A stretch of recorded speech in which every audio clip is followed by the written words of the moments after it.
നമ്മളിപ്പോൾ ഉള്ളത് ഒറ്റപ്പാലുള്ള വരിക്കാശ്ശേരി മനയിലാണ്. അപ്പോൾ അവിടേക്ക് കയറാനുള്ള ഫീസ് ഒരാൾക്ക് 30 രൂപ വരുന്നത്.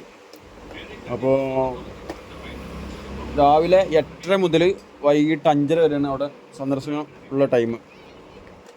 അപ്പോൾ നമ്മൾ ചൊവ്വായ ടൈമിൽ അവിടെ നല്ല തിരക്കായിരുന്നു. ആനകളും ചെയ്യുന്നു. 2 ആന ഉണ്ടാവും. ആന അവിടെ ചെയ്യായിരുന്നു. ഒറ്റപ്പാലുള്ള വരിക്കാശ്ശേരി മന കുഴപ്പമില്ല. 1000 വർഷം പഴക്കമുള്ള മനയാണ്. 100 ഫിലിമോളം അവിടെ വെച്ച് ഷൂട്ട് ചെയ്തിരിക്കണം.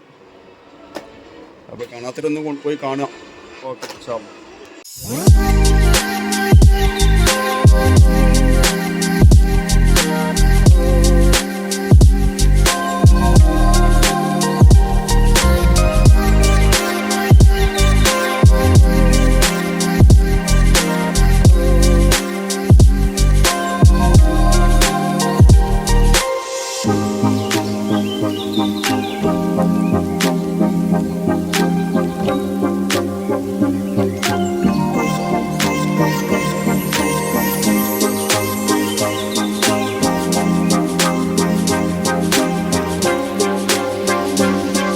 വരുമ്പോൾ വളാഞ്ചേരിയിൽ ഫുഡ് കഴിക്കാൻ വേണ്ടി കയറിയ ഹോട്ടലാണ്.